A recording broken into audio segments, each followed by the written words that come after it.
Hello everyone. I hope आप सबकी तैयारी अच्छी चल रही होगी और लॉकडाउन का भी आप अच्छे तरीके से यूज़ कर रहे होंगे।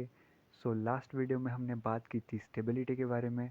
हमने बात की थी पोल्स एंड ज़ीरोज़ के बारे में कि किस तरीके से पोल्स एंड ज़ीरोज़ सिस्टम की स्टेबिलिटी को डिफ़ाइन करते हैं। ओके।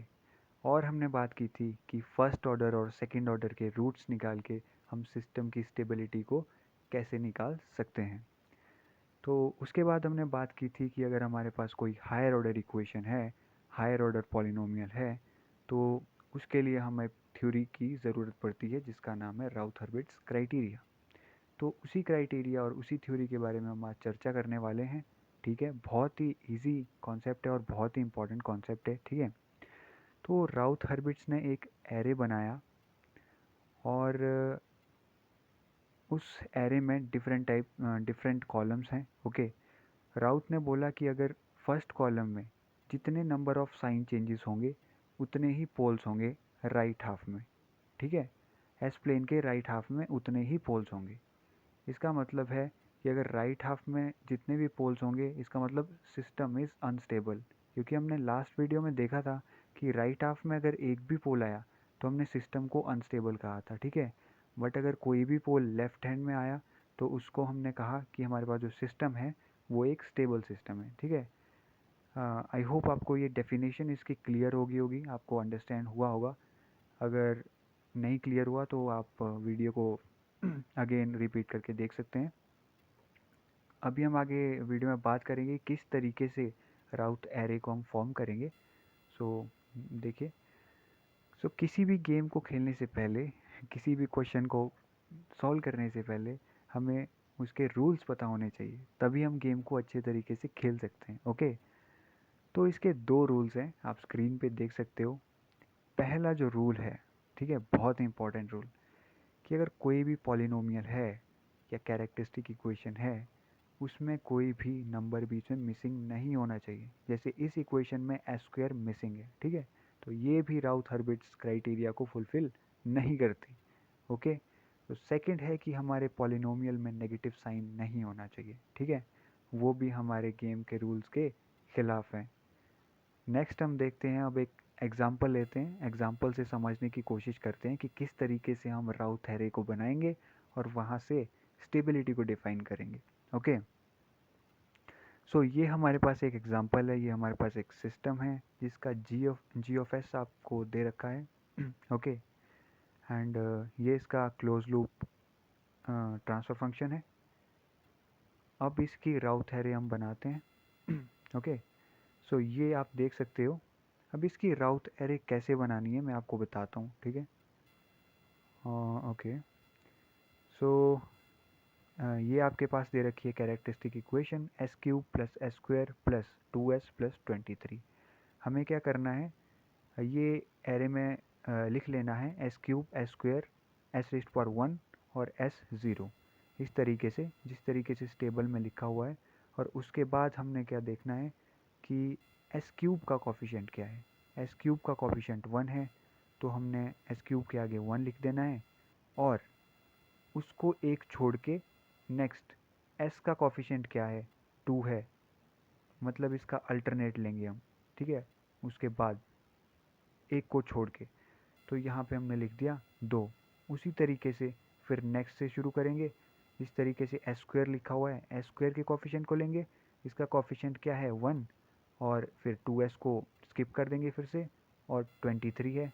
ओके, सो सॉरी 23 नहीं है, ये हमने नीचे क्लोज लूप के लिए कैरेक्टरिस्टिक इक्वेशन निकाली है, तो हमने इसको कंसिडर करना है, ना कि ऊपर वाले को। ओके, 24 है, एस स्क्वायर और 24, एस स्क्वायर का कॉफिशेंट 1 और 24।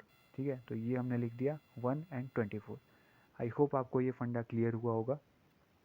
ओके, अब इतना हमने लिख लिया।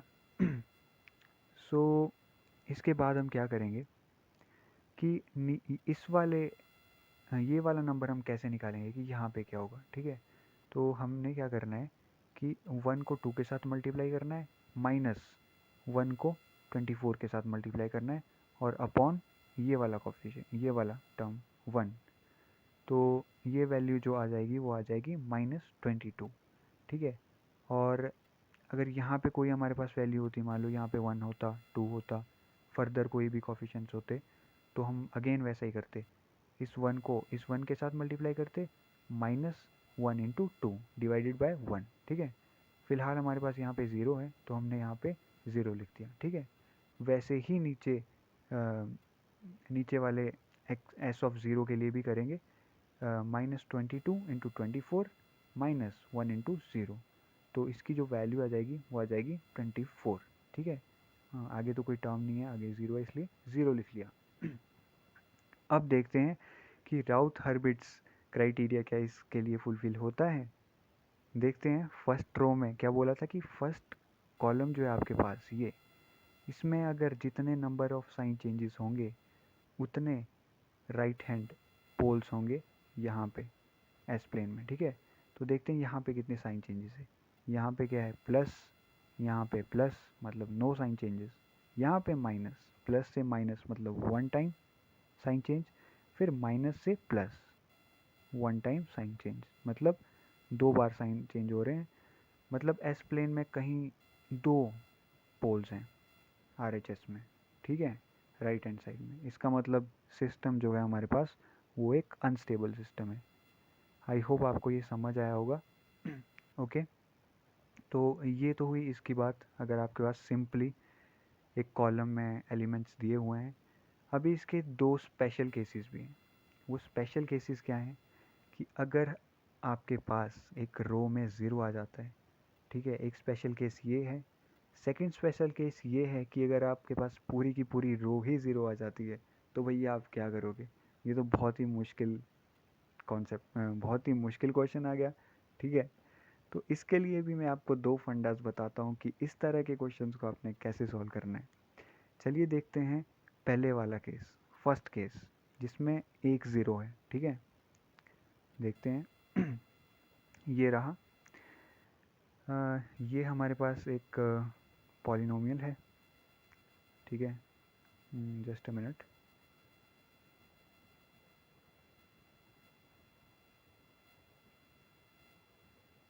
ओके,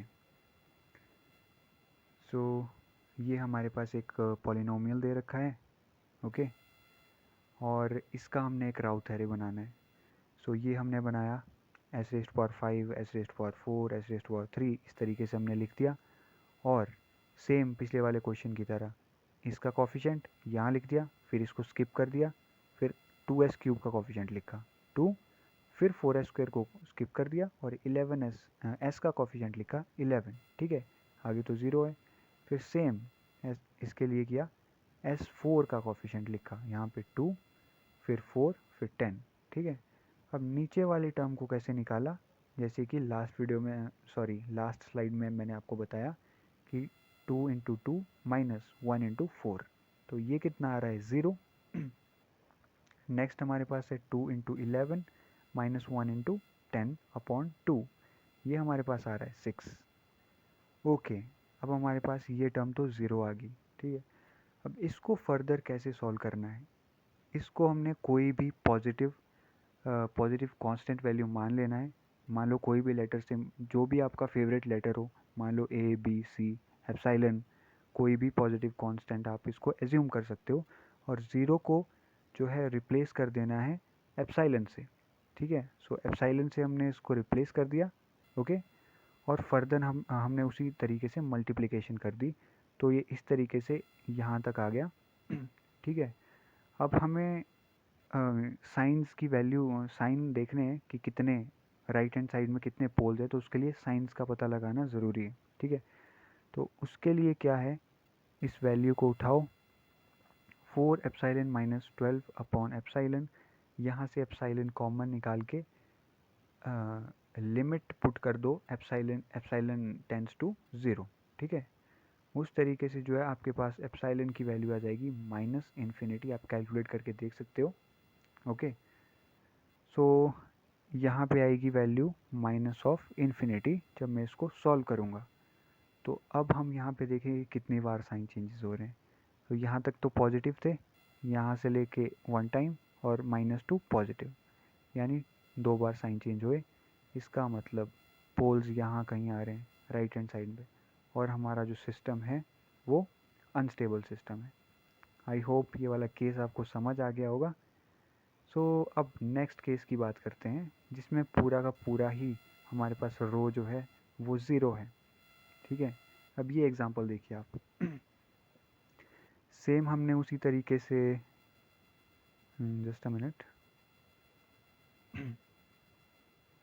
सेम हमने उसी तरीके से एक राउथ एरे बनाया और हमारे पास ये पूरी ही रो ज़ीरो आई। तो इसके लिए हमने बनाया एक ऑक्सिलरी इक्वेशन। ये किस तरीके से बनता है, जो हमारे पास ऊपर वाली रो है 2, 12, 16, ठीक है, इस 2 को इवन नंबर वाले कोफिशिएंट से मल्टीप्लाई करना है, 2s⁴, फिर 12s⁴, ये देखिए, ठीक है, प्लस 16। ये हमारे पास ऑक्सिलरी इक्वेशन आ गई।